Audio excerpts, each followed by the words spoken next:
যে রবের উপর ভরসা করে আল্লাহ কখনোই তাকে ফেল হতে দেয় না। হ্যাঁ, সামান্য কিছু পরীক্ষা করে, প্রেমের কিছু পরীক্ষা করে, ঈমানের কিছু পরীক্ষা আল্লাহ নেয়, কিন্তু কখনো আল্লাহ তাকে মাথা নিচু করতে দেয় না।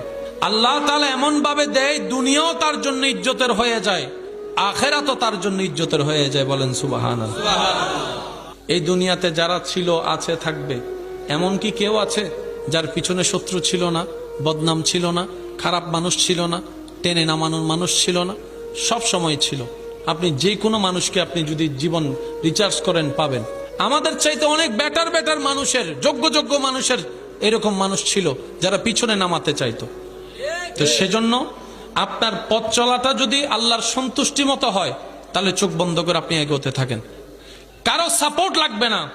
আপনি হয়তো জীবনে অনেককে উপকার করেছেন, কিন্তু আপনার বিপদ আপনি কাউকে পাবেন না। এটা দুনিয়ার বাস্তবতা, এটা দুনিয়ার